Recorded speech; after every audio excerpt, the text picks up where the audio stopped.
Alhamdulillahirabbil alamin wassalatu wassalamu ala asrafil anbiya'i wal mursalin nabiyina Muhammadin wa ala alihi wa ashabihi ajma'in.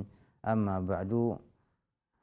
Kaum muslimin rahimakumullah taala, pemirsa Raja TV dan juga pendengar raja-raja dan raja lainnya yang merelay kajian ini, semoga Allah Subhanahu wa taala melimpahkan taufik dan juga rahmat kepada kita semua sehingga bisa bertafakuh fiddin, bisa semakin pandai mengerti ajaran Rasulullah SAW dan mampu untuk mengamalkannya sebagai bentuk ibadah kita kepada Allah Subhanahu wa taala. Pada perjumpaan terdahulu saya sampaikan masalah beberapa tabiat yang muncul pada anak-anak usia dini, usia sebelum usia mumayyiz, ya, yang banyak muncul di kalangan mereka, yang kadang-kadang kita meremehkannya padahal sangat menentukan untuk keistiqomahan mereka dalam masa depannya.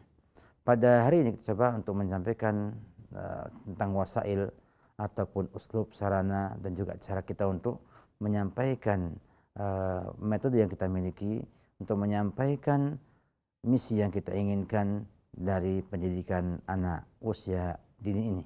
Ini cukup penting untuk para murabbi, para pendidik, juga orang tua dalam menghadapi dan membina anak-anak mereka agar menjadi anak-anak yang tumbuh dengan akhlak yang mulia, yang tumbuh dengan kecintaan kepada Allah dan Rasulnya, dan mampu menjadi anak yang soleh di kemudian hari.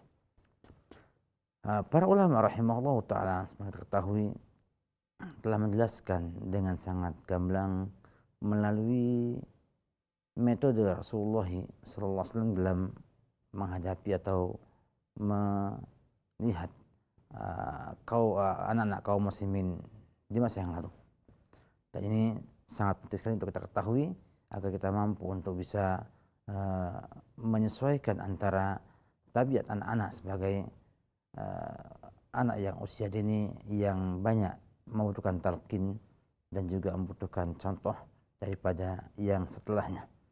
Nabi SAW adalah utusan Allah Subhanahu wa taala sempurna dalam pendidikan, dan semua cara dan juga metode beliau adalah yang terbaik yang bisa kita gunakan, dan kita lihat hasilnya pun sangat hebat sekali. Di antara hal yang penting adalah bahwa pada usia dini ini kita butuh untuk memahami bahwa mereka adalah anak-anak yang usia ini usia mencontoh, sehingga sistem taklid atau sistem talqin, ya, sistem talqin adalah sangat efektif untuk usia yang demikian. Nah, di samping itu juga ada beberapa uslub dan juga sarana yang kita bisa gunakan untuk membantu anak-anak usia dini mengerti dan memiliki keahlian yang kita inginkan.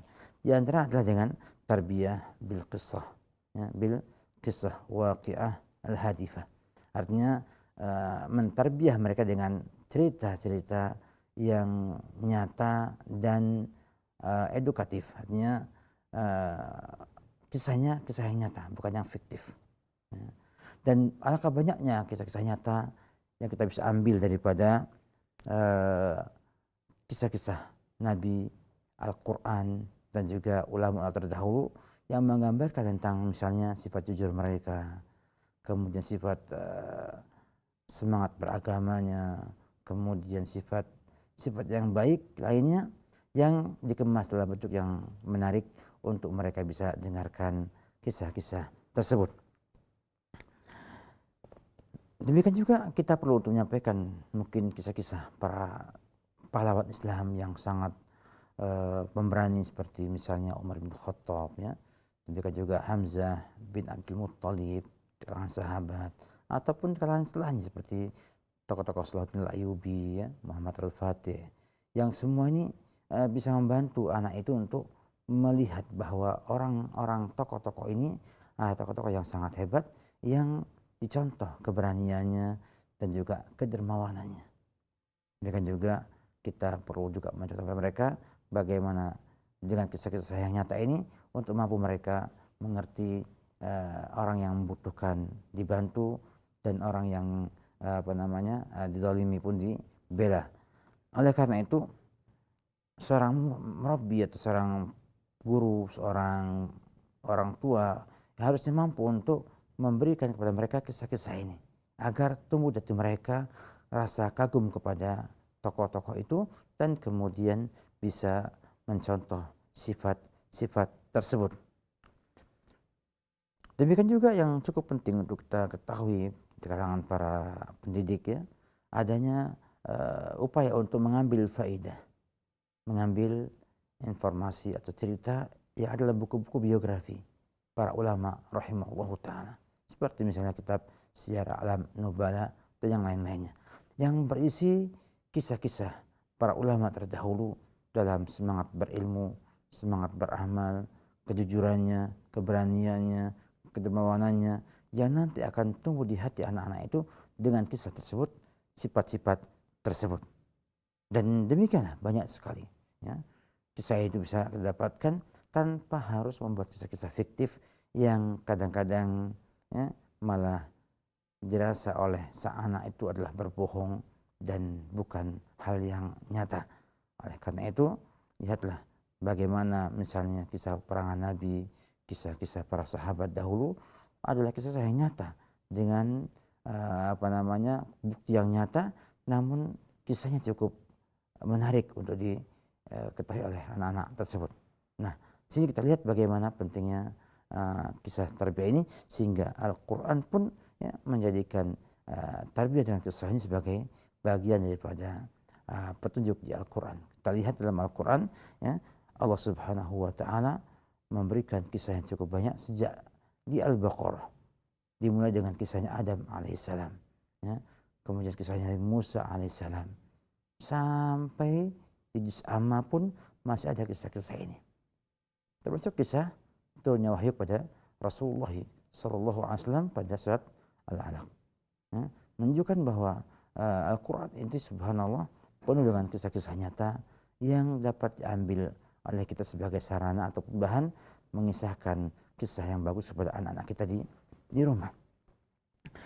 Di antara kelebihan kisah-kisah Quran ini disampaikan para ulama rahimahullah ta'ala bahwa kisahnya kisah yang nyata, kisah yang nyata yang disampaikan dengan jujur, dengan pas sesuai dengan kenyataannya, sehingga tidak banyak bumbu-bumbu yang menghiasinya, namun kisahnya cukup menarik dan bisa dicerna dengan mudah oleh anak-anak kita semuanya. Oleh karena itu yang kita lihat Allah Subhanahu wa ta'ala mengatakan dalam surat Yusuf ayat 111 ya, 111, laqad kana fi qasasihim ibratun liulil albab ma kana haditsan yuftar. Ya, sungguh ada pada kisah-kisah mereka ibrah, pelajaran bagi ulil albab, orang yang berfikir ya. Dan kisah itu bukanlah ungkapan obrolan yang bohong. Artinya dia adalah kisah nyata yang Allah sampaikan berkenaan dengan kaum sebelum kita, dari Nabi Nuh ya, Nabi Adam, Nabi Nuh sampai kepada Nabi Muhammad sallallahu alaihi wasallam. Demikian juga kisah kaum mukminin seperti kisah Talut dan Jalut ya. Juga kisah tukang sihir Nabi Musa alaihissalam, dan kisah-kisah Al-Kahfi ya, kisah-kisah Ashabul Kahfi dan yang lainnya. Banyak sekali kita dapat dalam Al-Quran yang kita bisa jadikan sebagai sarana untuk membina anak-anak kita dengan kisah-kisah nyata yang seperti ini.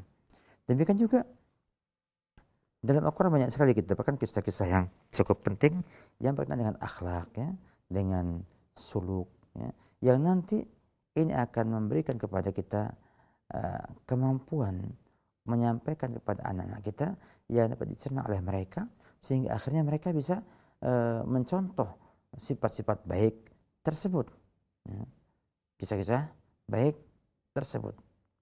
Nah, oleh karena itu pada usia anak dini ini sangat-sangat perlu untuk menjauhkan mereka daripada kisah-kisah yang khurafat, kisah khurafat baik dalam kartun seperti Naruto dan lain sebagainya. Ini sebenarnya khurafatnya, banyak khurafatnya, banyak yang merusaknya, sehingga mereka bisa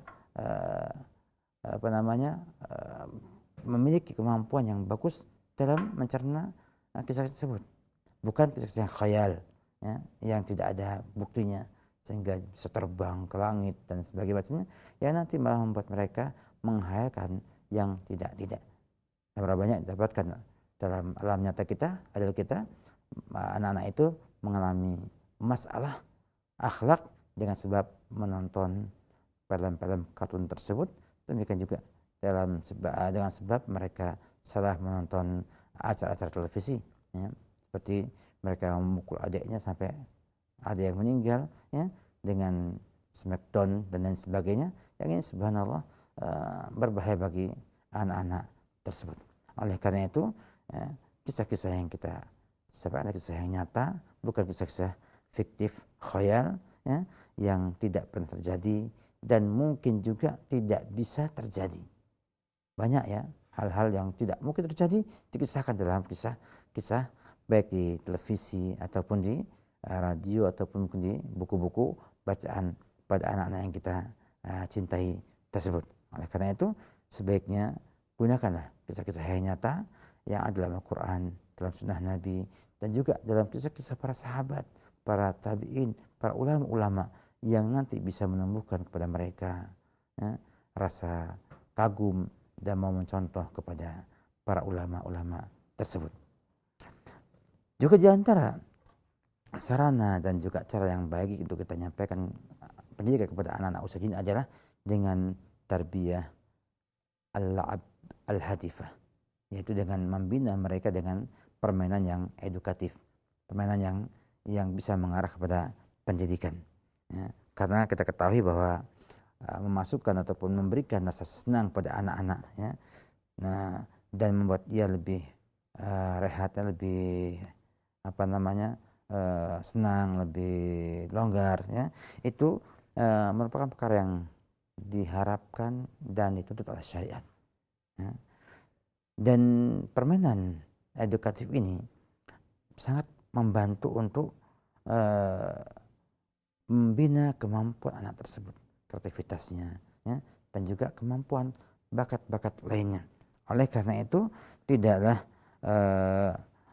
tidaklah boleh kita membatasi hanya dengan memberikan dia rasa senang dan bagian main-main yang dia akhirnya membuatnya tidak terbina dengan baik dan tidak terbentuk dalam diri dia adanya kepribadian yang baik dengan permainan tersebut.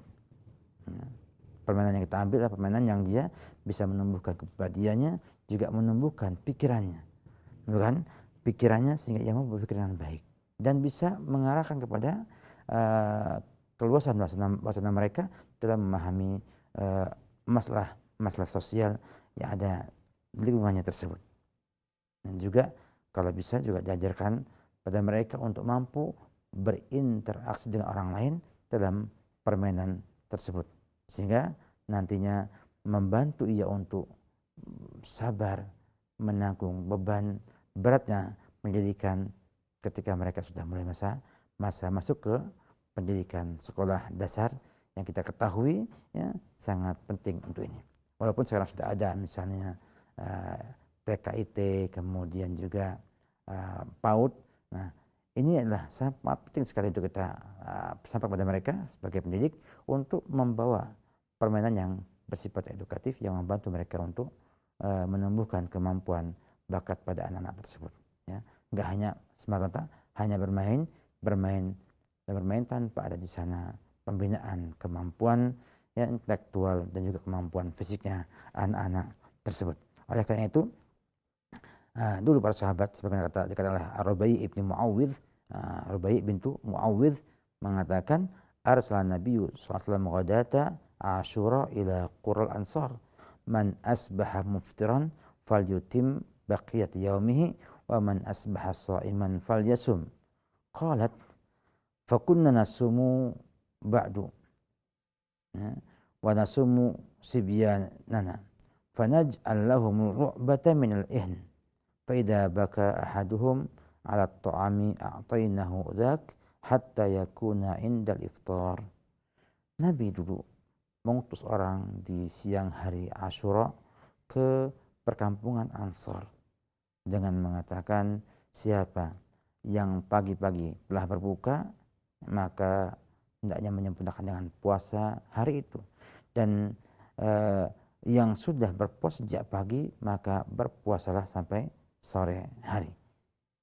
Kata Rubaid Muawidh, ya, kami dulu puasa dan kami juga nusawimi sibyana, mengajak anak-anak kami berpuasa, dan kami beri kepada mereka lu'bah, permainan, ya, permainan dari ihan, ya, yang kemudian kalau mereka menangis maka diberikan mainan tersebut sampai lupa dengan laparnya dan berpuasa sampai iftar, sampai di sore hari. Ini riwayat Imam Al-Bukhari dalam kitab Shaum nomor 1824, ya, 24. Ini menunjukkan bahwa para sahabat dahulu, ya, demikian mendidik anak-anak mereka dengan permainan yang bersifat edukatif, yang membuat dia lupa dengan laparnya namun terbantu sampai berbuka puasa dalam hal ini.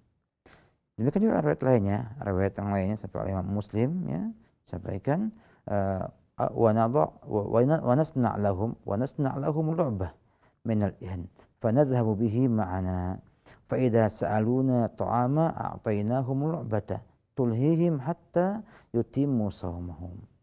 Kami membuat, ya, permainan daripada tepung, dari ihan, dari ajinnya, kemudian dari wol, ya, dari wol. Nah, jadi membuat permainan dari wol, kemudian kami membawanya bersama anak-anak itu.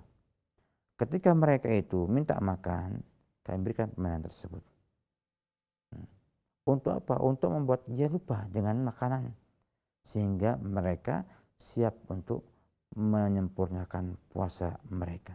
Sehingga saya lihat bahwa mereka membuat mainan yang nanti membuat anak itu terus, ya, bermain, yang membuatnya lupa dengan lapar tersebut.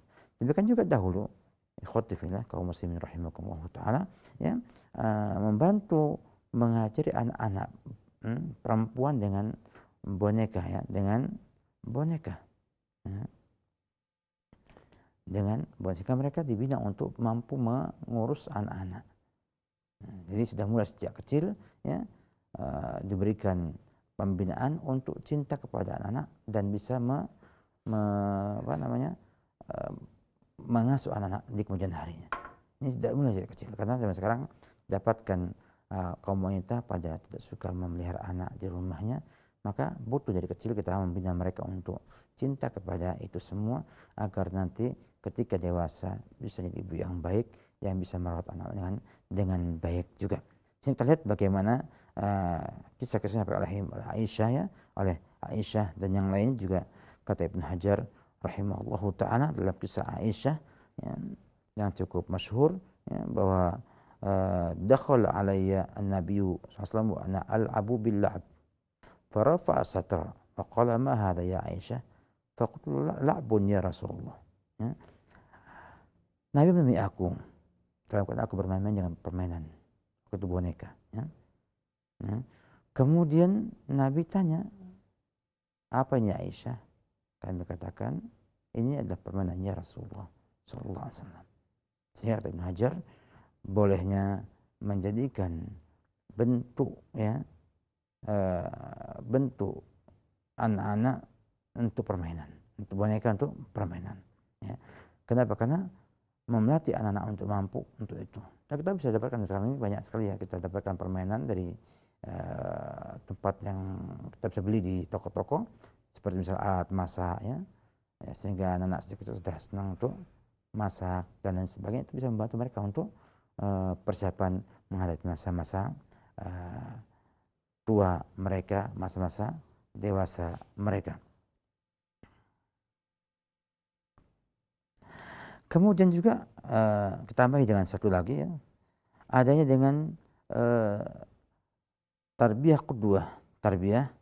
qudwah, ya, dengan pendidikan contoh, ya, dicontohkan pada mereka, ya, dengan cara orang tua mengamalkan apa yang mereka lihat, ya, seperti misalnya membina mereka untuk sholat dengan melihat orang tuanya sholat di rumah.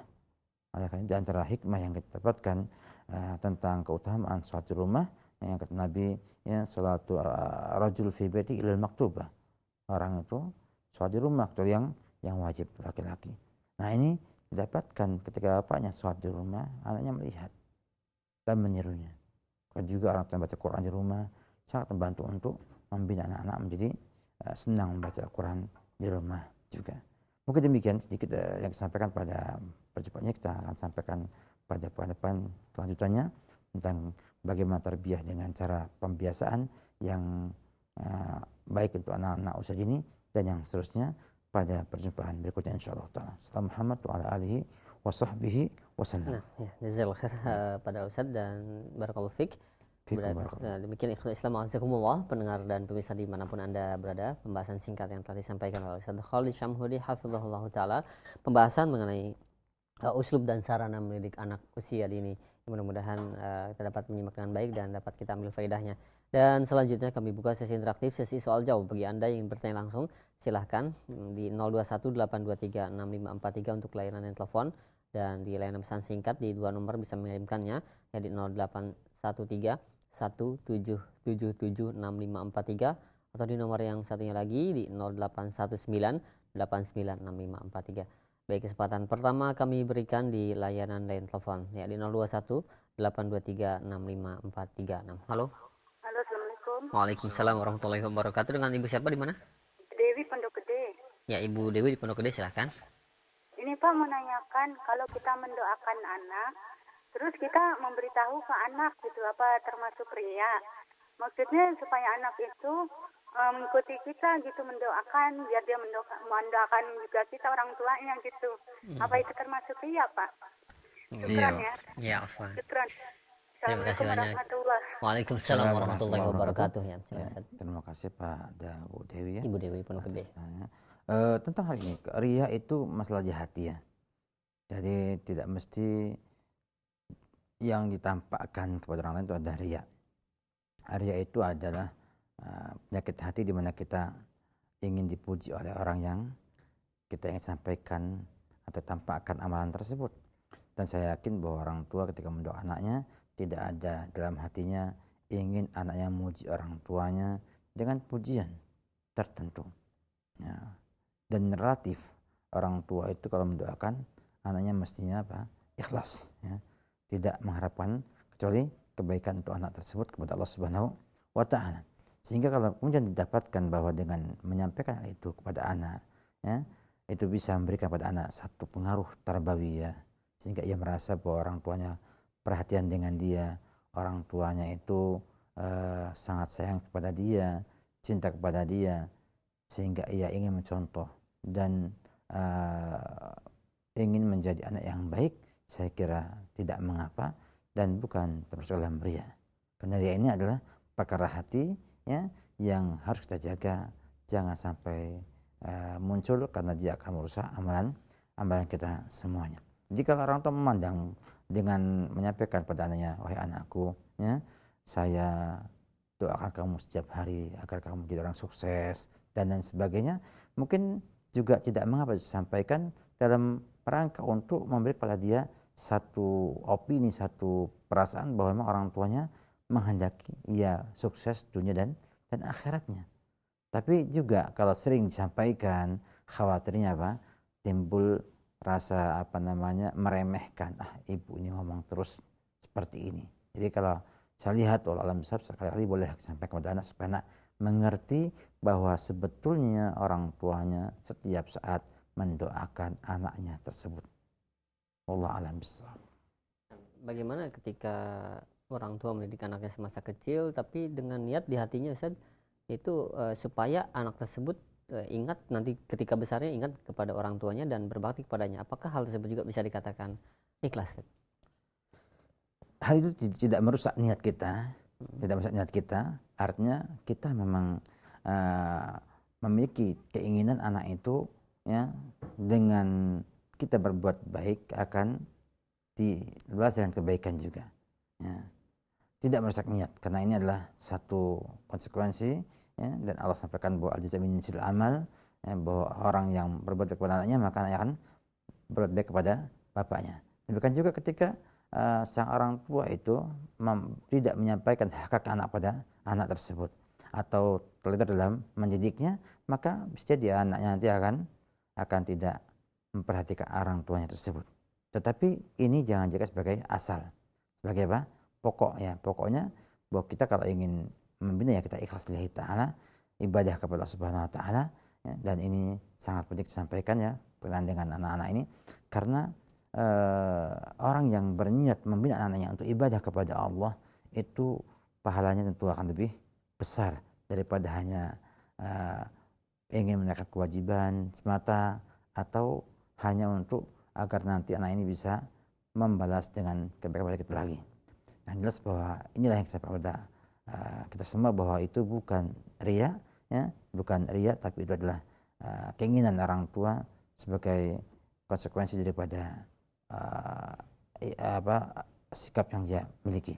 Oleh karena itu sebaiknya kalau ingin sempurna niatnya ibadah, sehingga kalau dapatkan kesusahan kita nggak emosi dan tidak putus asa, sebab kita ini ibadah kepada Allah untuk membina anak-anak tersebut, dan memang ibadah kepada Allah Subhanahu wa taala dalam hal ini. Wallahu a'lam bishawab.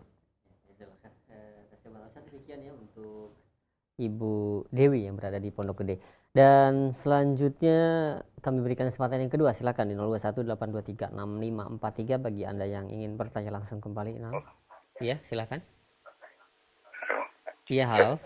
Assalamualaikum. Waalaikumsalam warahmatullahi wabarakatuh. Dikecilkan Pak volume radio atau TV-nya, Pak. Halo. Bisa dikecilkan dulu, Pak? Tidak jelas suara Bapak. Bapak volumenya dikecilkan, volume TV atau radionya, bukan suara bapaknya ya, suara TV-nya atau radionya. Sudah? Iya, dengan Bapak siapa di mana? Nah, Udin di Tanjung Pinang. Di Tanjung Pinang. Iya. Di Kepulauan Riau ya, silakan. Iya, ini mau bertanya sama Pak Ustadz. Ini tentang istri. Kalau kita suruh istri kita pakai jilbab, tidak mau. Nah, nanti kalau kita suruh baca Al-Quran, dia bilang orang yang ngaji aja belum tentu masuk surga katanya. Nah, kalau kita nasihati, malah kita nggak ditegur. Nah, jadi macam mana sifat kita, Ustaz? Baik, cukup ya.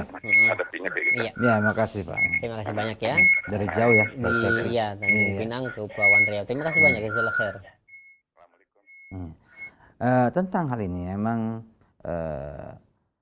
seorang itu akan mengikuti perintah dan juga ajakan seseorang biasanya umumnya bila ia melihat itu memang baik bagi dia.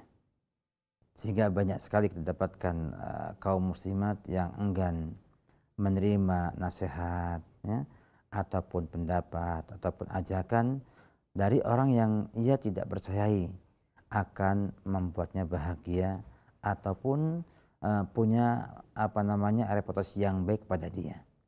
Oleh karena itu banyak sekali sebab-sebab penghalang wanita menerima ajakan suaminya untuk berbuat kebaikan, diantaranya mungkin karena informasi yang sampai ke dia tentang agamanya cukup kecil sekali ya, cukup minim sekali, sehingga dia punya gambaran yang tidak baik pada orang yang beragama.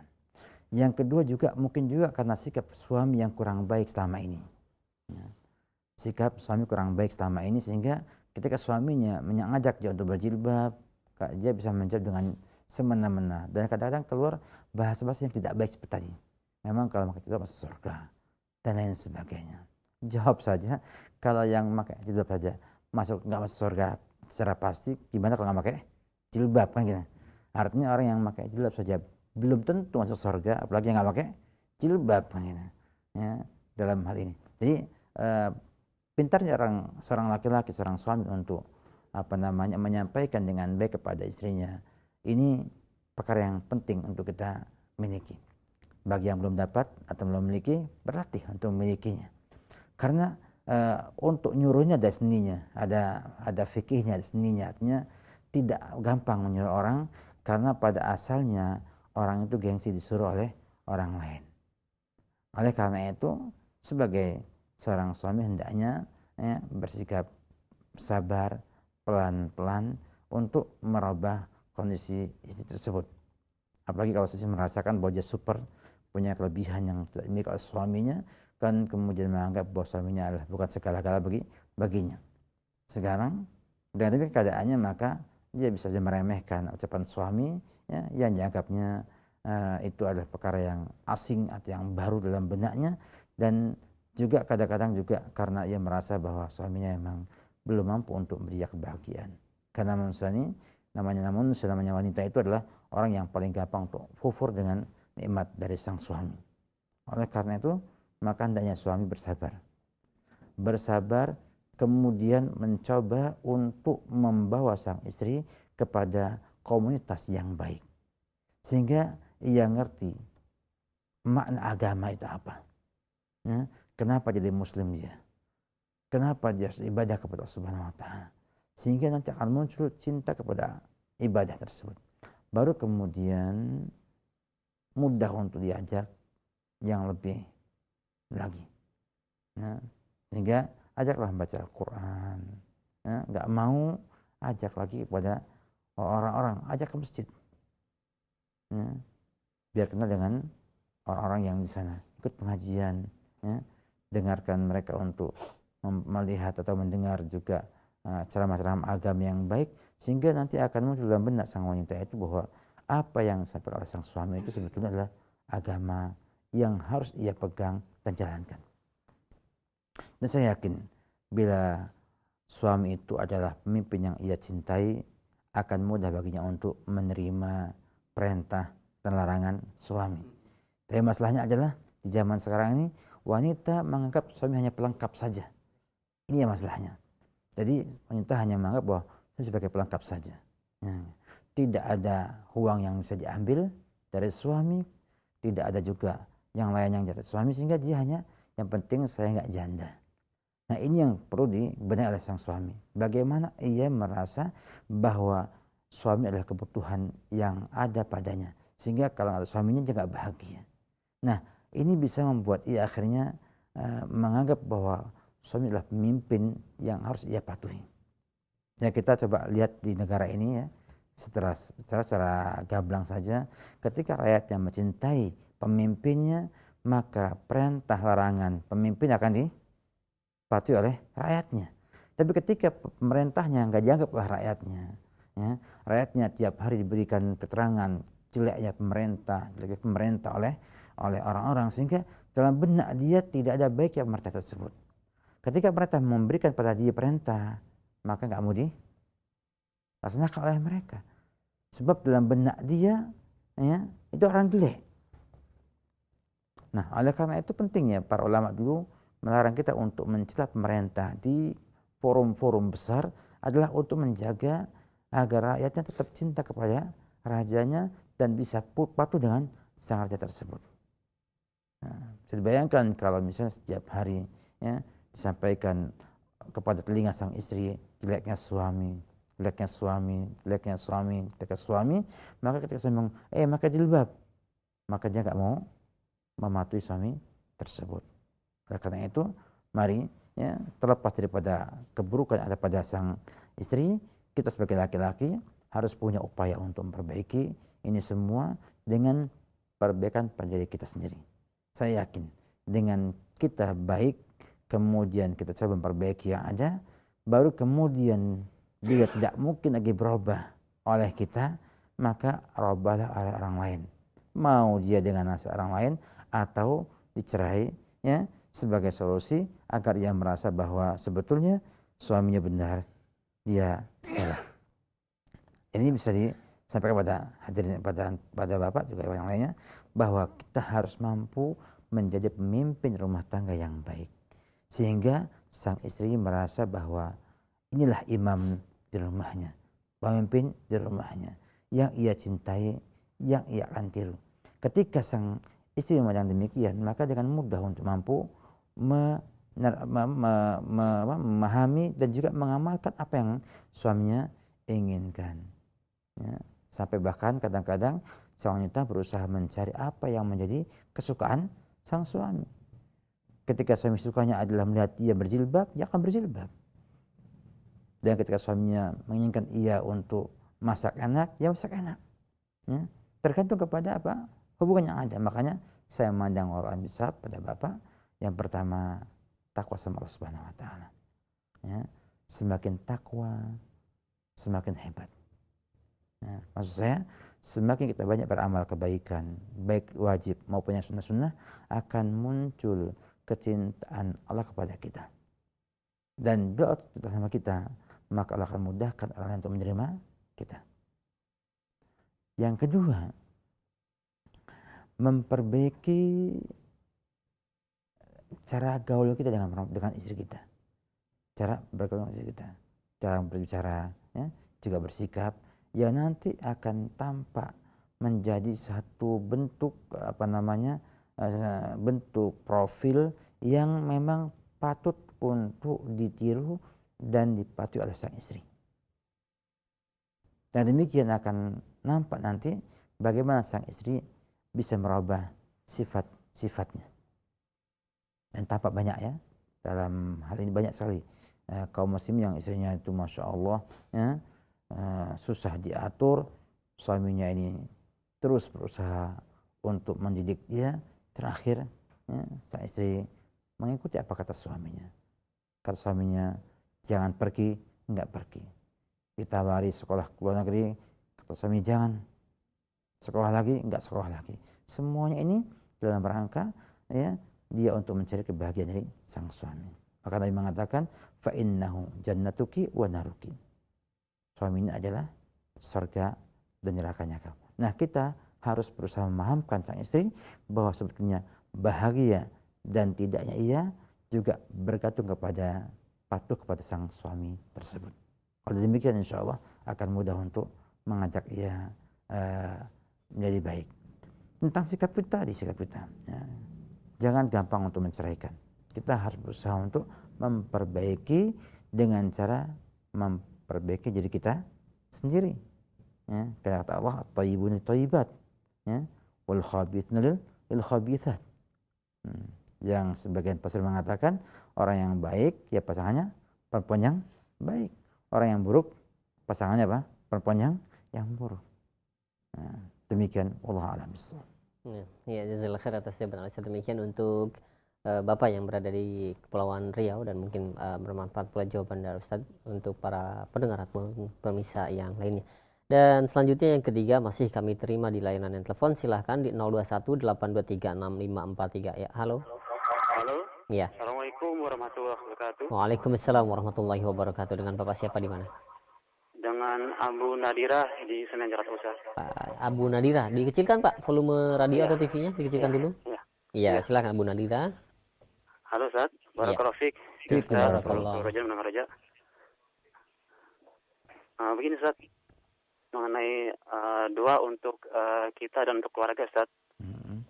Bolehkah doa-doa yang bunyinya itu untuk aku, seperti Allahumma inni as'alukal huda wa tuqa wa afafa wal ghina, itu diganti dengan lafaz kami Ustaz. Maksudnya dengan lafaz na gitu. Maksudnya jadi Allahumma inna nas'alukal huda wa tuqa wa afafa wal gitu. Wal ghina, yang diniatkan bahwa kebaikan itu semua selain untuk diri kita sendiri juga untuk keluarga atau untuk orang lain Ustaz. Iya. Misalkan ketika sujud itu kita doa itu apakah boleh Ustaz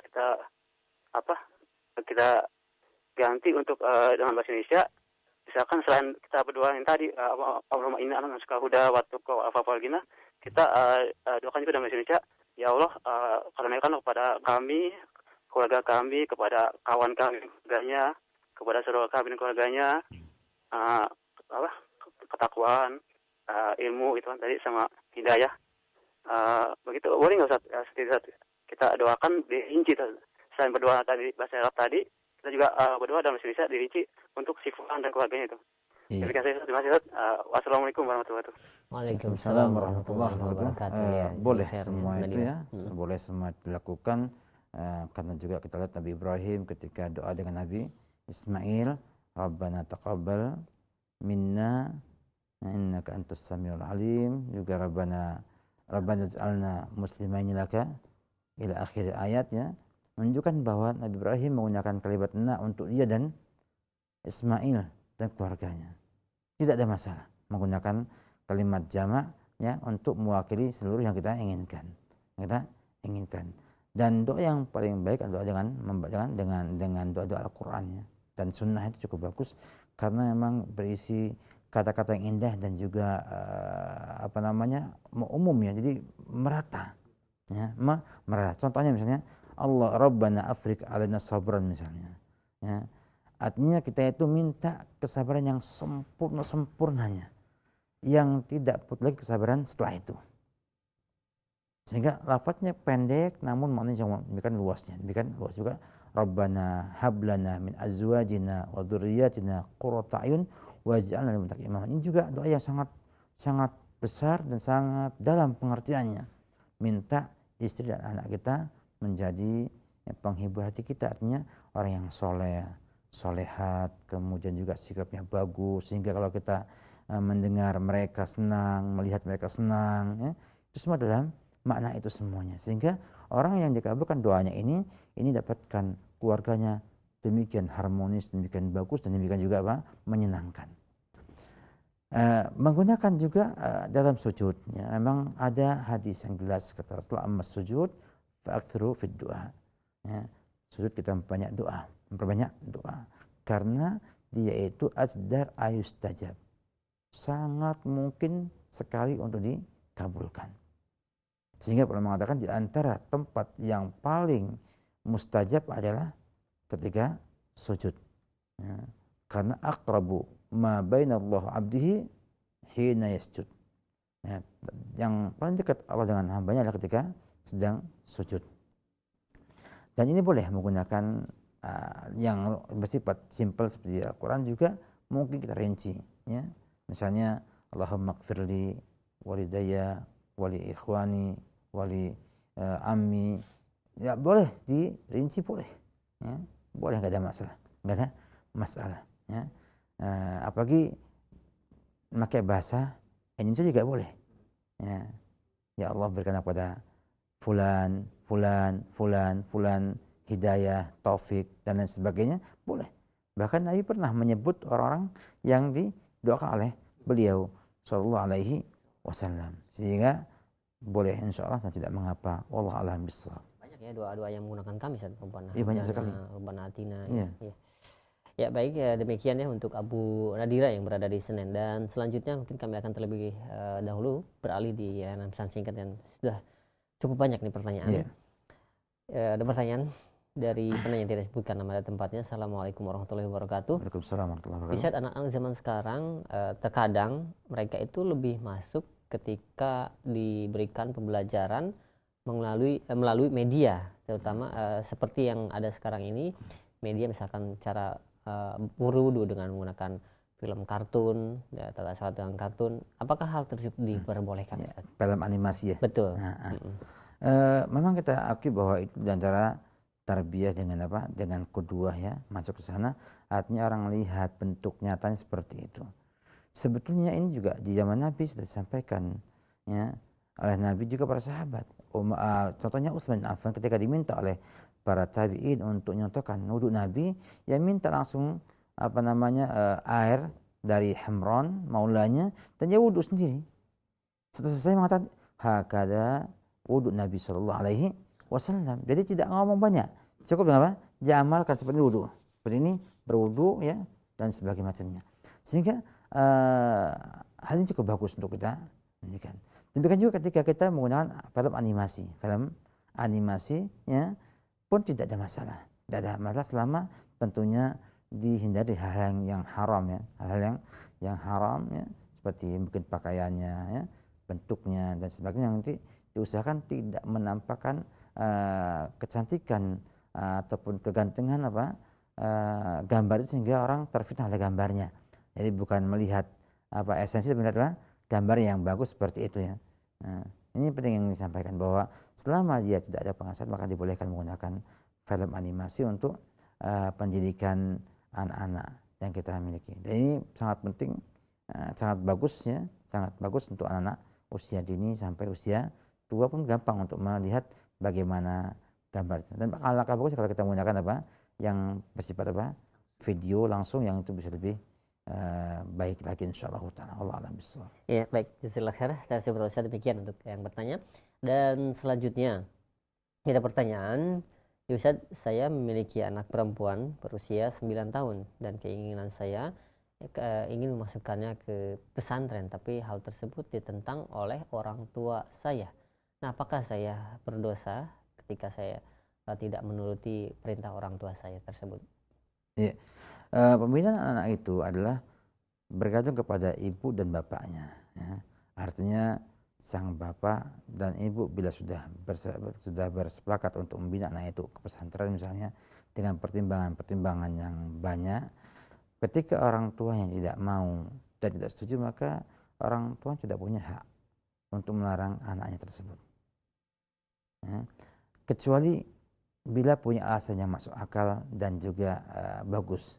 Artinya kalau ia melarangnya itu karena untuk maslahat anak tersebut yang emang belum siap untuk tinggal di pesantren, ya, atau nanti dikhawatirkan akan tambah rusak di pesantren misalnya, maka tidak mengapa mengikuti kemauan orang tua tersebut.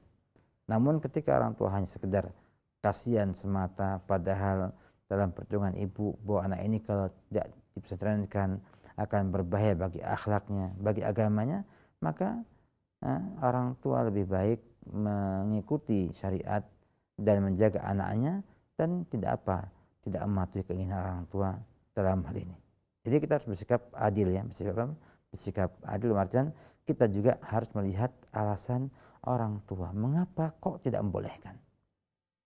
Sehingga ketika orang tua anak tersebut, ya, bersepakat, ibu sama bapak sepakat untuk membuat dia sekolah di satu sekolahan, dan mbahnya atau kakeknya tidak menginginkan, maka perlu ada negosiasi dan juga perlu adanya informasi yang terbuka dari kedua pihak, komunikasi yang baik. Sehingga ketika sang anak ini sekolahkan sesuai dengan keinginan ibunya atau bapaknya, ya, sang kakek nggak marah. Kenapa? Karena tahu alasan daripada anaknya itu menyokong anak-anak tersebut.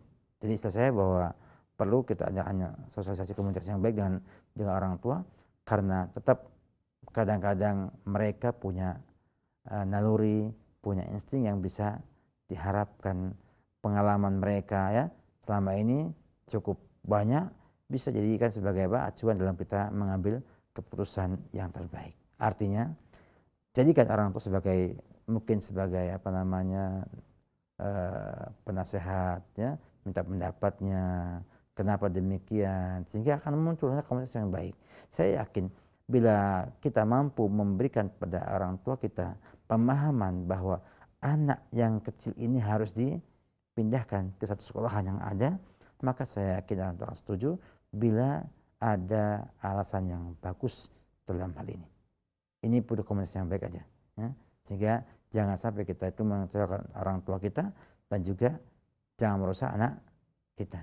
Wallahu a'lam bishawab. Ini juga banyak yang bertanya, Ustaz, sebenarnya usia yang ideal berapa tahunkah ketika kita ingin memasukkan anak kita ke pondok pesantren? Bergantung kepada anaknya, ya, kita nggak bisa pastikan, tapi pada umumnya biasanya usia balik itu usia yang cukup bagus untuk pisah orang tuanya. Dan yang qoblal balik itu bagusnya bersama orang tuanya. Tapi kadang-kadang ada anak-anak yang memang lebih pas berkembang kalau lepas dari orang tuanya. Juga ada anak-anak yang memang tidak bisa lepas dari orang tuanya. Jadi ini semua kita nggak bisa paksakan, ya, dengan teori umum, karena setiap orang punya jiwa masing-masing, punya etika punya adat masing-masing, dan juga setiap orang punya pertimbangan. Apa anaknya ini di rumahnya akan baik atau tidak? Misalnya di rumahnya nggak ada orang, ya, adanya mah TV sampai pembantu rumah tangga. Nah, kalau di pondok pesantren dia ada banyak yang ngawasi, banyak kawannya bermain pada permainan yang diawasi oleh pengasuhnya, maka salah kalau keadaannya maka lebih baik apa? Menggunakan pesantren yang punya lembaga yang punya aturan, punya pembina pendidik yang beragama bagus, ketimbang di rumah dengan pembantu yang mungkin juga sekolahnya ya ala kadarnya ya, ala kadarnya. Kita nggak ngomong SD SMP, ala kadarnya. Ada juga yang mungkin yang SMP SMA itu juga bukan orang yang pintar, artinya kemampuannya ala kadar saja. Sehingga ketika ia membina anak majikannya hanya yang penting tidak nangis, penting nggak nangis. Jadi kasih apapun juga dikasihkan, makan dikasihkan, kenyang main, dibiarkan main, dan mungkin juga melihat hal yang merusak di anak tersebut tanpa dia menjaganya. Jadi ini nggak bisa kita paksakan, tergantung kepada orang tua keadaan bagaimana, anaknya bagaimana, baru bisa melihat yang terbaik yang mana. Wallahu a'lam bishawab. Ya, silakan atas jawabannya. Demikian untuk yang bertanya. Dan selanjutnya ini ada pertanyaan masih di layanan pesan singkat ya, ada dari Ummu Abdillah yang berada di Blitar, Jawa Timur. Ustaz, saya seorang pengajar di TPA. Ketika saya memberikan cerita kisah-kisah para nabi dan tentang tauhid, anak-anak tersebut tidak mau diam dan tapi mereka mendengarkan dengan sikap yang tidak mau diam, yaitu loncat sana kemari. Nah, adakah kiat-kiat hal tersebut supaya apa yang telah saya sampaikan itu terserap dengan baik oleh anak-anak? Seorang guru seperti Ukhti di sini harus memahami bahwa anak-anak emang anak-anak ya, tidak bisa anak-anak kok dibuat kayak orang dewasa. Artinya mereka itu bisa konsentrasi hanya sebentar. Makanya kita pun demikian, ketika menyampaikan kisah pun jangan panjang-panjang. Yang ini kisah Nabi Musa dibaca sampai setengah jam, ya main anak-anak. Nah, anak-anak kan akan bermain. Ya. Tapi kalau sampaikan berapa menit saja, ajak main lagi, sambung. Ajak main lagi sama akan timbul seperti apa? Seperti permainan, tapi mengisikan apa? Kisah dengan baik. Jadi maksud saya bahwa kisah ini penting untuk disampaikan dalam kemasan yang baik. Jangan sampai dikemas dengan apa? Yang membosankan. Jadi tingkat kebosanan anak-anak sangat tinggi sekali. Sampaikan pada perjumpaan lalu tentang apa? Sifat malal, gampang bosan pada anak-anak itu. Sehingga permainan pun, kita lihat permainan misalnya, paling beberapa saat setelah main, dia bosan, dibuang sama dia mainan tersebut. Nanti besok pengen lagi dia bermain dengan mainan itu, diambil lagi sama dia. Maka orang tua, kalau kemudian sikapnya anak-anak main, bosan dibuang barangnya, besok ketika dia butuh lagi, dia beli lagi. Makanya disimpan, ketika anak butuh, kita kasihkan lagi. Sehingga oleh karena itu bagi para pengajar di TPA misalnya, dan yang relatif lebih gaduh ya daripada sekolahannya, maka hendaknya bisa memberikan pada mereka cara yang menyenangkan sehingga mereka bermain sambil belajar. Ini pada anak TPA yang usianya mungkin di bawah balik. Lain dengan yang sudah di atas balik, bisa kita marahi, kita ajak yang lebih serius lagi. Jadi kita lihat bagaimana anak-anak, yang jelas bahwa anak-anak itu semakin sang guru mampu membuat ia senang bermain, semakin disukai anak-anak tersebut. Maka omongannya akan didengar oleh mereka. Karena itu kalau buat kisah jangan lama-lama, tapi terpenuhi yang mau diinginkan, dan anak dibuat itu sedang bermain yang bisa membuatnya senang dengan kisah-kisah tersebut. Yang kedua juga mungkin juga kemampuan kita untuk menyampaikannya. Ya. Penting juga untuk kita perbaiki bahwa kisahnya bukan hanya dibacakan begitu saja, tapi juga dibuatlah cara agar mereka mampu untuk mencerna dan merasakan pentingnya kisah-kisah tersebut. Wallahu a'lam bishawab. Silakan atas jawabannya. Demikian untuk Ummu Abdillah yang berada di Blitar, Jawa Timur. Dan selanjutnya kami beralih kembali di layanan telepon.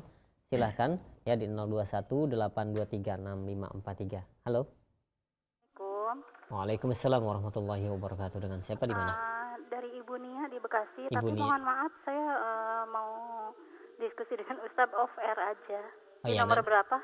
Nanti kami sampaikan di akhir acara ya. Iya. Nomor telepon off air kami ya. Oh baik. Terima kasih ya. Baik, terima kasih. Assalamualaikum. Waalaikumsalam warahmatullahi wabarakatuh. Ya. Baik Ustaz, kita akan angkat kembali nih ada pesan singkat Ustaz. Ya Ustaz, jika saya berkata-kata baik dan memuji anak saya, ternyata anak saya merasa bosan. Nah, yang ingin saya tanyakan, bagaimana caranya Ustadz untuk berkata-kata yang baik supaya anak tidak merasa bosan, dan bagaimana pula untuk mengajak anak kita untuk supaya mau sholat dan tanpa membuat mereka marah. Ya. Ada banyak cara didapatkan dalam hal ini, ya. Di antara mungkin dengan cara pujian itu jangan terlalu banyak. Nah, jadi kayak bumbu kayak garam ya di sayur itu, kalau kebanyakan asin maka kamu minum sayurnya. Ya. Tapi yang seadanya, yang sepasnya aja lah. Ya. Kalau anak sudah mulai dengan pujian, mungkin dengan hadiah ganti. Jadi anak ketika dia omongin pujian dia nggak merasa pengaruhnya dalam diri dia, ganti dong dengan hadiah misalnya. Hadiah juga nggak ada gunanya, nggak membuat dia bergetar, tidak mau buat dia terdorong, maka cari yang lainnya. Mungkin kadang dengan dimarahi malah lebih terpacu untuk jadi baik. Jadi maksud saya bahwa metode memuji ini bisa dengan doa, ya, barakallahu fiik, ya, atau menggunakan bahasa lainnya seperti ahsanallahu ilaik dan lain sebagainya. Kita doa yang anak itu merasa dipuji dengan doa tersebut.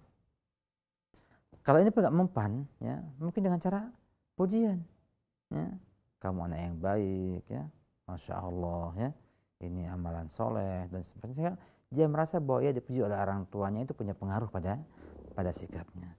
Kemudian juga kalau ini pun nggak mempan karena sudah biasa dipuji oleh orang tuanya, ganti dong dengan variasi, ya. Sebagai hadiah, bagi yang bagus kasih hadiah, yang jelek jangan kasih hadiah. Ya. Yang salah dihukum, yang baik dikasih hadiah. Hukuman bisa jadi hukuman adalah hukuman ditahan dari sesuatu hal. Misalnya kalau ia berbuat salah, misalnya, ya, tidak mengikuti ibunya, maka misalnya permainannya dikurangi waktunya dengan yang lainnya, sehingga ia merasa bahwa ia harus bertuhan dengan kedua orang tuanya. Jadi banyak cara kita bisa lakukan, tapi yang jelas bahwa memang anak-anak adalah anak yang sering bosan dan gampang bosan, sehingga kita harus bervariasi dalam memujinya. Tidak dengan satu bahasa, mungkin banyak bahasa, dan juga tergantung pada anaknya juga tentunya, ya. Bisa dengan bahasa Jawa malah lebih mengena, ya, dan lain sebagainya. Tapi yang jelas bahwa anak itu membutuhkan lingkungan yang baik dalam hal ini. Maka selain itu juga dijaga dari lingkungan yang tidak baik pada anak-anak tersebut. Wallahu a'lam bishawab. Ya, jazakallahu khairan. Demikian. Dan selanjutnya kami beralih di layanan telepon, silakan di 0218236543. Halo. Assalamualaikum. Waalaikumsalam warahmatullahi wabarakatuh. Ya, dengan Bapak siapa di mana? Dengan Junlai di Bengkulu. Bapak siapa, Junaidi? Ya. Iya, silakan Pak Junaidi. Barakallahu fi Ustaz. Fika barakallah, silakan Pak Junaidi. Ini apakah di yaumil kiamah nanti anak dan istri akan meminta pertanggungjawaban ketika di dunia tidak dibimbing untuk mengerjakan salat? Baik. Itu saja ya? Ya, terima kasih. Baik, terima kasih banyak Pak Junaidi. Waalaikumsalam warahmatullahi wabarakatuh. Tentunya ini adalah bentuk pertanggungjawaban yang kita harus pertanggungjawabkan kepada Allah Subhanahu wa taala. Ada kita ini dikasih nikmat anak, istri, ya kita tanggung jawab dong nanti semuanya. Akan dimintai tanggung jawab oleh Allah Subhanahu wa taala tentang ini. Kenapa enggak mendidik anaknya salat dan lain sebagainya. Dan bisa jadi juga sang anak akan memberikan alasan ingin membela diri dengan apa? Dengan menyalahkan orang tuanya. Sehingga kata Allah Subhanahu dalam Al-Qur'an, ya, al-akhillau yawma idzin ba'dhuhum li ba'din adun ilal muttaqin. Al-akhila, orang yang saling mencintai anak, sama bapak, istri sama suaminya, ya, dan lainnya, ini akan apa? Akan menjadi musuh di hari kiamat nanti atas yang lainnya.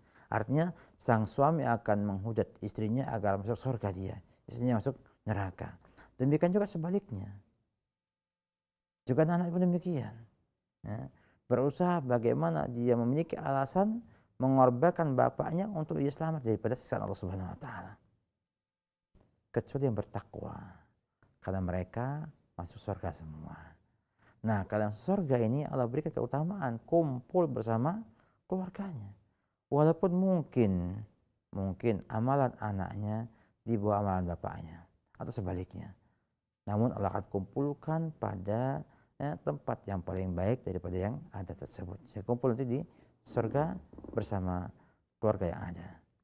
Nah, jadi tetap kita katakan bahwa setiap kekurangan kita miliki yang disebabkan karena kita emang yang salah, akan ada tanggung jawabannya. Tapi kalau kita sudah mendidik mereka atau kita nggak tahu awalnya bahwa ada kewajiban mendidik, mudah-mudahan Allah maafkan kita dengan sebab itu. Karena alhamdulillah ta'ala bahwa hujah ini sudah kita tegakkan dengan adanya televisi, adanya radio, adanya buku, adanya ceramah di masjid-masjid, cukup banyak sekali. Ya.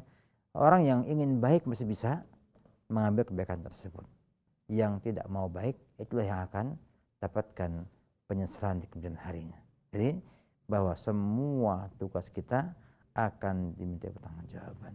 Dan tentunya anak kita, istri kita akan berusaha nyalakan kita agar mereka bisa selamat daripada siksaan api neraka. Wallahu a'lam bishawab. Ya, jazakallahu khair Ustaz. Demikian untuk Bapak Junaidi yang berada di Bengkulu, dan selanjutnya masih kami terima di layanan telepon. Silahkan di 0218236543. Halo. Halo, Assalamualaikum. Waalaikumsalam warahmatullahi wabarakatuh. Dengan siapa, di mana? Dengan Ibu Nur di RT. Nah, silahkan. Ya, Assalamualaikum warahmatullahi wabarakatuh, Ustaz. Waalaikumsalam warahmatullahi wabarakatuh. Ahlan wa sahlan, Nur.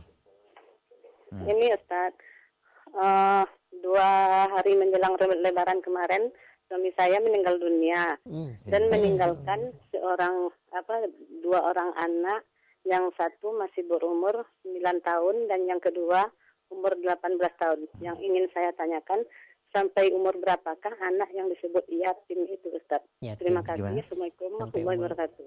Waalaikumsalam warahmatullahi wabarakatuh. Sampai umur berapakah anak itu disebut yatim? Sebetulnya para ulama rahimahullahu ta'ala menyampaikan dengan jelas dari ayat yang ada, ya, wa atul yatama amwalahum, ya, berikanlah harta anak yatim kepada yatim tersebut idza balagun nikah, kalau sampai dia itu sampai pada usia nikah, sudah baligh.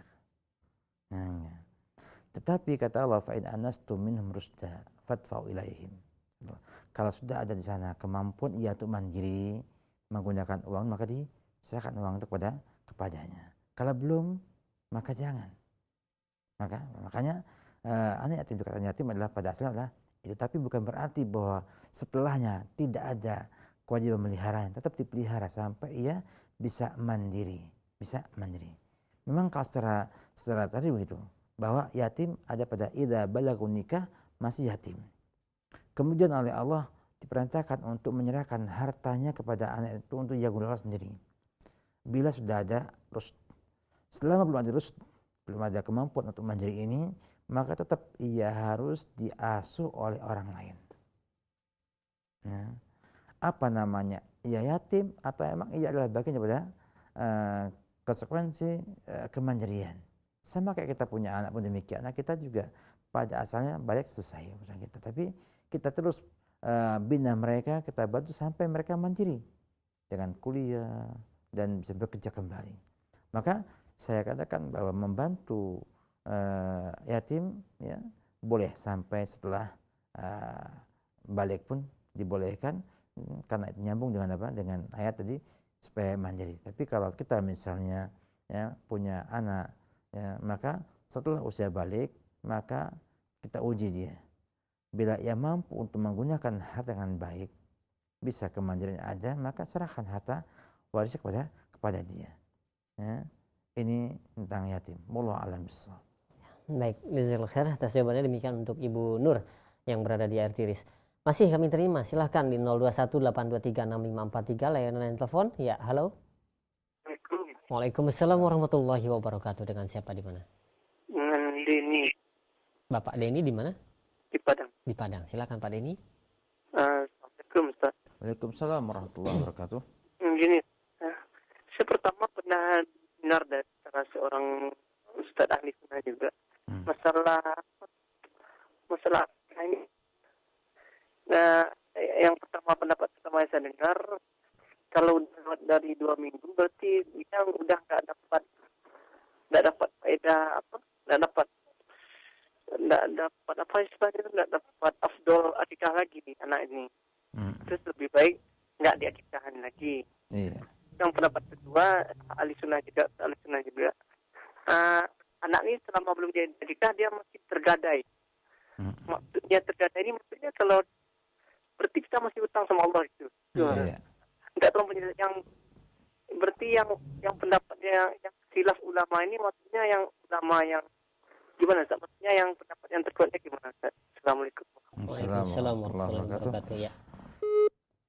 Kalau melihat kepada Pak Denny di Padang ya, betul. Kalau kita melihat kepada dalil yang ada, yang kata Nabi kullu muludin murtahakun biaqiqatihi, semua bayi itu tergadaikan dengan akikahnya. Hadisnya sahih, sangat jelas bahwasanya orang tua masih punya hutang kepada anaknya sampai bisa mengakikahinya. Dan juga para ulama sepakat bahwa sah akikah ya, setelah 7 hari atau 14 hari atau 1 hari. Artinya memang ada yang paling utama, paling baik adalah 7 hari, hari ke-7. Kemudian bila tidak mampu juga maka hari ke-14 dan ke-21. Setelahnya bebas. Ya. Dan mereka sepakat bahwa semuanya sah akikahnya. Ya. Tidak harus di hari yang ke-7 ya. Akikahnya sah. Ini sepakat para ulama rahimahullah ta'ala. Ya. Sehingga ketika ada orang yang dia itu akikahan setelah hari ke-7 atau hari yang ke-14 ya, maka hukumnya adalah sah dan telah menunaikan hutang yang ia miliki atas anak itu. Artinya orang tua punya hutang kepada anak itu sebagai bentuk hak anak kepada orang tuanya. Nah, itu yang rajih insyaallah sebagaimana pendapat Ibnu Qayyim rahimahullah dalam kitabnya Tuhfatul Maulud fi Ahkamil Maulud dan yang lain-lainnya. Artinya akikah tetap berlaku sampai ya dia orang tuanya mampu untuk menunaikan akikah tersebut walaupun sudah usianya 7 tahun, 8 tahun atau 99 tahun. Ya. Wallahu a'lam bishawab. Ya, baik, jazakallahu khair. Demikian untuk Pak Denny yang berada di Padang. Baik, untuk selanjutnya kami akan angkat kembali ya pertanyaan di layanan pesan singkat, Ustaz.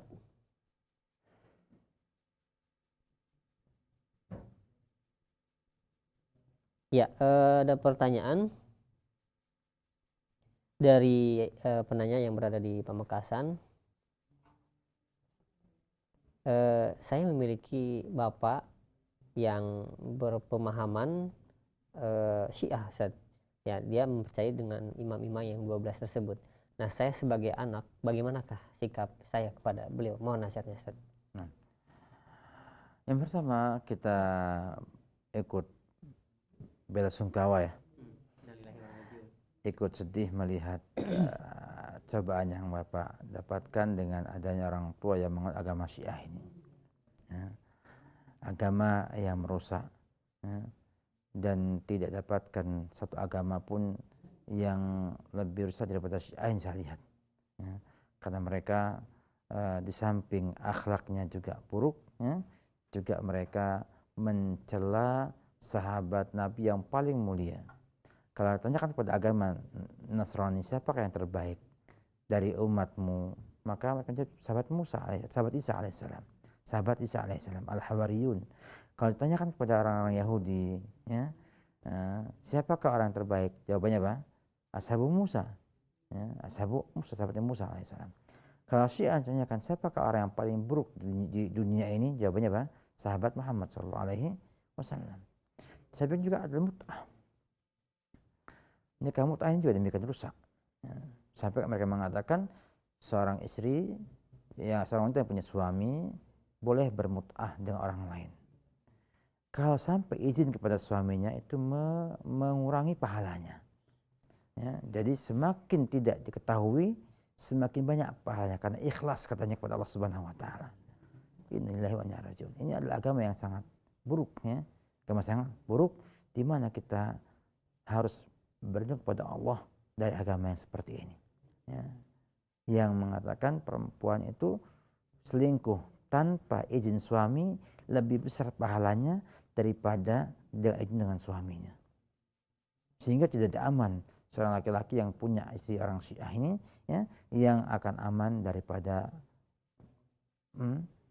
seperti itu, kawin kontrak ataupun selingkuhan yang demikian ini. Sehingga agama yang paling buruk pun tidak pernah nyuruh kita selingkuh dalam rumah tangga. Syiah malah ngasih pahala besar. Semakin tidak diketahui, semakin besar pahalanya. Semakin banyak laki-laki yang menggaul, semakin banyak pahalanya. Ini nggak ada dalam agama yang benar.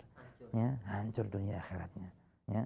Nah, ketika kita pakai orang tua kita seperti keadaannya, maka pertama kita adalah menyampaikan kepada Allah doa dulu. Doa kepada Allah Subhanahu wa taala agar orang tua kita dikasih hidayah dari Allah Subhanahu wa taala.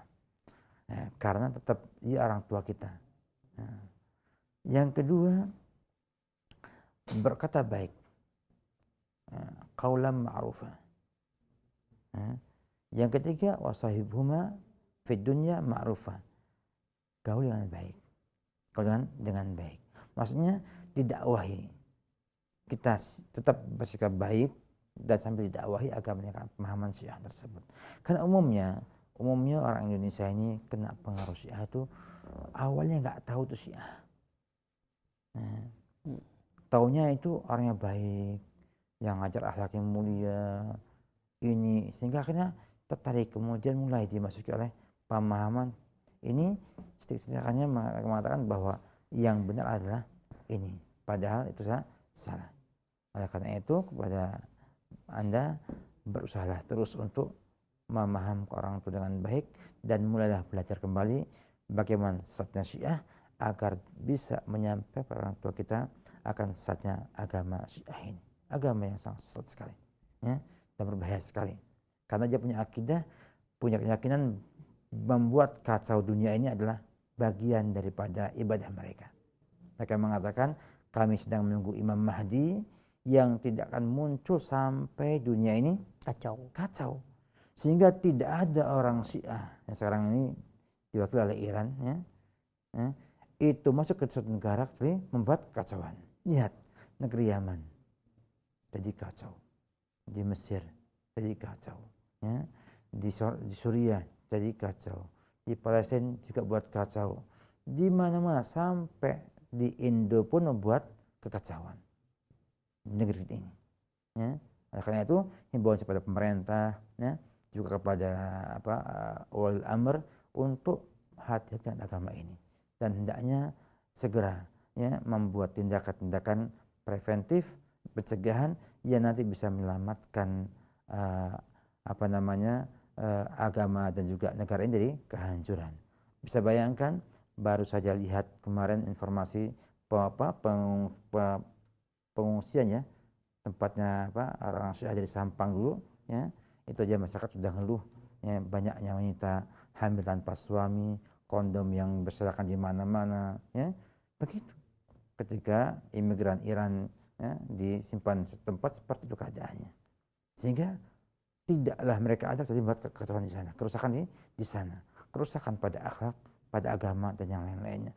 Oleh karena itu, ya, kita himbau kepada masyarakat untuk hati-hati dengan mereka dan berusaha untuk melindungi keluarga daripada pemahaman mereka ini.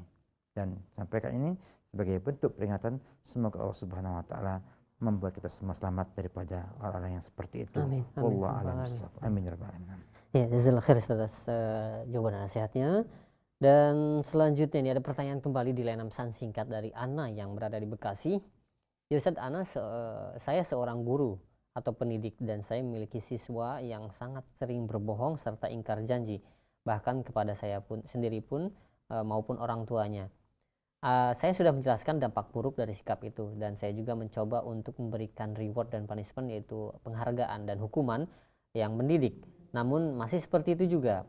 Tapi yang saya agak beratkan adalah dari pihak orang tuanya yang kurang tegas dalam mengambil sikap. Dalam arti mereka beranggapan kebiasaan anaknya tersebut merupakan hal-hal yang biasa saja dan tidak harus cepat ditanggapi. Ditambah lagi ketika di rumah anak-anaknya itu menceritakan hal yang berbeda tentang sikap guru ya, atau terutama saya, berbohong dan menjelek-jelekan, dan orang tuanya langsung percaya begitu saja pada anaknya tanpa memberikan minta penjelasan. Nah, mohon nasihatnya Ustaz dalam kondisi saya seperti ini. Memang guru itu adalah guru ya.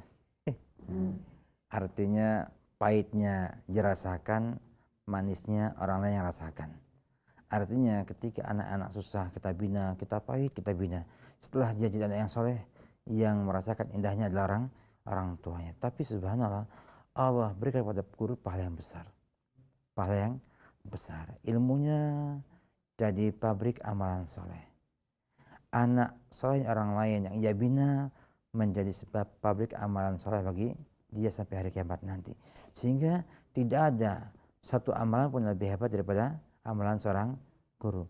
Sehingga Nabi Muhammad SAW itu diutus ke dunia untuk jadi seorang guru. Jadi guru bagi masyarakat dunia ini semuanya. Maka berbahagialah para guru, pendidik yang ikhlas membina generasi jadi generasi yang terbaik insyaallah di masa yang akan datang. Yang berikutnya, kabar gembira tentunya dengan adanya imbalannya. Artinya setiap pahala besar ada resikonya juga besar. Nah, sehingga ketika ini besar, guru ini pahalanya, tentunya resikonya juga cukup besar. Cukup besar. Semakin banyak pahala, semakin banyak juga resikonya. Kita lihat ini. Sehingga kata Nabi kepada Aisyah, inna ajraki ala qadari nasabuki. Pahala kamu sesuai dengan apa? Susah payahnya kamu. Oleh karena itu, Anda sebagai seorang guru tentunya harus menyadari itu semua. Bahwa Nabi SAW aja mendidik umatnya dengan susah payah. Ya. Darah bercucuran, ya. Air mata bercucuran untuk membina orang menjadi baik. Maka marilah kita renungkan kembali. Ya. Kita sebagai guru mesti memahami bahwa hidayah di tangan Allah Subhanahu wa taala. Jangan sekali-kali punya keyakinan bahwa saya mampu memberi hidayah kepada orang lain tanpa taufik dari Allah Subhanahu wa taala. Ini penting seorang guru, ya. Bahwa ia hanya berusaha untuk menyampaikan hidayah kepada mereka dan Allah yang akan merubah mereka. Maka yang kadang-kadang dilupakan oleh guru adalah mendoakan muridnya di waktu-waktu mustajab. Seperti malam terakhir ketika salat malam, ya, ketika turun hujan dan lain-lainnya yang memang mustajab, kita sebagai harusnya mendoakan untuk mereka agar mereka jadi anak-anak yang baik. Jadi kalau dapatkan ada anak-anak yang memang suka beruang seperti ini, memang kita harus pugeri secara teori mereka ini memang terbina di lingkungan yang demikian, sehingga akhirnya dianggap hal yang biasa. Nah, ketika anak itu menganggap itu biasa di rumahnya, di kampungnya, kok gurunya mengatakan itu luar biasa, susah diterima oleh dia, sehingga ia hanya takut sama gurunya jujur, keluar berbohong kembali. Karena itu sampai kepada anak-anak itu kebaikan, jujur juga kepada orang tuanya, bahwa ini bahaya untuk anak bapak dan bapak sendiri, sehingga ikut sama-sama mendidik anak jadi anak yang jujur, yang tidak lagi banyak berbohong kepada orang lain. Sehingga resiko misalnya saudari disampaikan kepada orang tua mereka akhlaknya tidak baik dan lain sebagainya, maka disabari, dijelaskan orang tuanya bahwa itu adalah dusta dari anak bapak dan saya seperti ini. Silakan buktikan dengan bukti yang empiris yang benar dalam hal ini. Kemudian yang berikutnya, kesabaran adalah perkara penting dalam suksesnya seorang guru. Maka ikhlas, sabar, ya, membuat seorang guru sabar, tabah, bertahan untuk membina anak itu menjadi anak yang soleh. Maka perlu lagi sampaikan bahwa mari kita perbaiki diri kita juga sebagai seorang guru agar ngomong kita pun dihargai oleh murid kita. Ya, mungkin ini lebih bersifat nasihat kepada saudara atau saudari bahwa kita harus berusaha untuk memperbaiki jiwa kita sebelum memperbaiki orang lain. Yang kedua, harus bisa menjadi contoh bagi orang lain, ya, sehingga jadi imam lil muttaqin. Mungkin demikian dari saya, semoga bermanfaat. Ya, jazakallahu khair Ustaz jawabannya. Masih ada waktu Ustaz ya? Terserah. Mungkin kami akan berikan kesempatan satu di layanan telepon ya. Satu kesempatan terakhir, silahkan di 0218236543. Halo, silahkan. Ya, sudah ada yang terhubung. Assalamualaikum. Ya, belum ya, belum terhubung. Ya, kami berikan kesempatan terakhir, silahkan di 0218236543. Ya, halo. Halo, assalamualaikum. Ya, belum juga. Ya, mungkin satu kesempatan terakhirnya kami akan. Halo. Sudah masuk ini. Halo, assalamualaikum. Ya, Waalaikumsalam warahmatullahi wabarakatuh. Dikecilkan Ibu volume TV atau radionya, Ibu konsentrasi di layanan telepon saja. Iya. Dengan Ibu siapa di mana? Ini hamba Allah dari Manado. Dari Manado, silakan. Dari Manado, ya. Ini Assalamualaikum Pak Ustadz. Waalaikumsalam warahmatullahi wabarakatuh.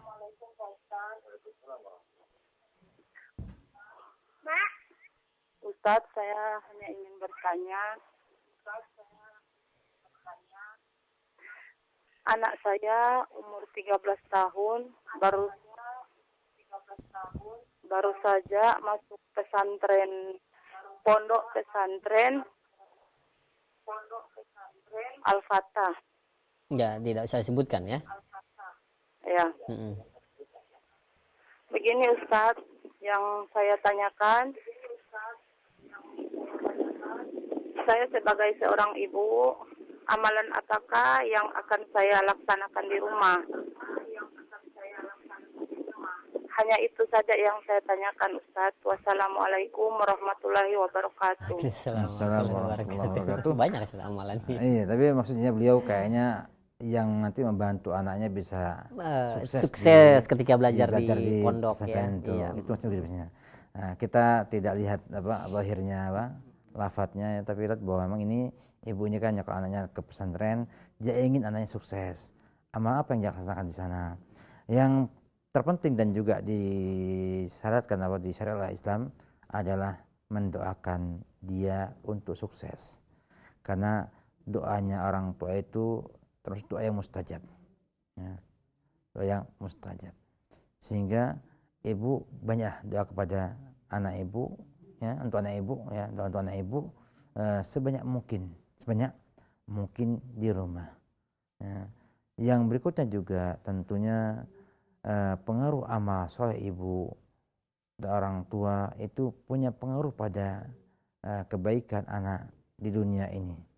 Karena itu perbanyak amal soleh, ya, seperti sholat duha, ya, kemudian sholat malam, ya, rawatib setiap qobliyah atau ba'diyah sholat, ya, wajib, ya, itu semua diamalkan. Dan syukur kalau ibu juga mau misalnya menunaikan puasa, ya, Senin Kemis, ya, tapi niatnya ibadah kepada Allah, ya, bukan untuk anak itu, kepada Allah, ibadah kepada Allah Subhanahu wa taala. Nanti otomatis, ya, namanya tahsilul hasil kalau bahasa Arabnya, maka nanti Allah berikan pengaruh pada anak dengan otomatis, ya, sebagai konsekuensi amalan soleh ibu itu. Sehingga orang tua yang soleh dan solehah ini sangat membantu anak-anak tersebut. Contohnya adalah kisahnya Muhammad bin Ismail al-Bukhari, Imam Bukhari, yang kita cukup kenal ya dengan kitabnya Sahih Bukhari. Waktu kecil beliau buta. Tapi dia punya ibu yang subhanallah dan masya Allah, ya, solehah. Ibadahnya, ya, tekun, ya. Bapaknya tinggal dunia, dia anak yatim waktu itu. yang terus berdoa kepada Allah agar Muhammad bin Ismail ini akan sembuh matanya. Dan dengan takdirnya Allah Subhanahu wa taala, dengan izin Allah itu bisa sembuh matanya sehingga bisa melihat. Nah, kemudian dibina anak itu untuk belajar agama sampai menjadi alim ulama besar. Ya, menunjukkan bahwa doa punya pengaruh besar terhadap perkembangan anak-anak kita dalam belajarnya mereka. Kemudian yang kedua, didapatkan di sini bahwa amal solehnya sang ibu tadi, ya, yang ia terus beramal soleh untuk Allah Subhanahu wa taala, memberikan pengaruh langsung pada anaknya. Jadi kita banyak ibadah untuk diri kita sendiri, agar Allah beri pahala yang banyak, nanti akan ada pengaruh dengan anaknya sendiri. Sehingga berusaha punya amal soleh, mau dakwah atau yang lainnya, yang kita harapkan nantinya setelah Allah beri pahala kepada kita akan punya pengaruh yang benar, yang baik pada anak-anak kita semuanya. Demikian juga yang berikutnya, mengajak bapak atau suami untuk memperhatikan anak tersebut. Artinya dikunjungi, dinasihati, ditanyakan kabarnya, ditanyakan juga keadaannya, gimana belajarnya, sehingga sang anak merasa bahwa ia belajar itu diawasi, diperhatikan orang tuanya, sehingga nanti akan ada hasil yang baik dalam hal ini. Itu mungkin beberapa amal yang bisa sampaikan pada ibu sebagai jawaban, ya, dalam hal ini. Ya, semakin soleh ibu, semakin baik insya Allah pengaruhnya bagi anak yang di pesantren tersebut. Demikian jawaban dari saya, semoga bermanfaat, dan juga ucapan terima kasih atau syukur kita sampaikan setelah Allah Subhanahu wa taala kepada teman-teman Jeroja, ya, yang telah melaksanakan usaha untuk masukkan acara ini, juga kepada ibu-ibu yang tanya, bapak yang tanya, juga yang mendengarkan atau yang memperdengarkan. Semoga Allah Subhanahu wa taala memberi kepada antum semua pahala besar dan juga menjadi amalan yang baik untuk kita semua di hari perjumpaan kita dengan Allah di alam mahsyar. Dan kita memohon maaf atas kekurangan yang ada, dan bila ada benarnya semata dari Allah Subhanahu wa taala taufiknya, dan bila salah dari saya pribadi sebagai manusia dengan segala keterbatasan juga kekurangan yang ada, semoga Allah mengampuni semua kesalahan saya juga kesalahan kaum muslimin seluruhnya. Demikian akhir kalam. Salam Muhammad wa ala alihi wa sahbihi wa salam wa akhiru alhamdulillahi rabbil alamin.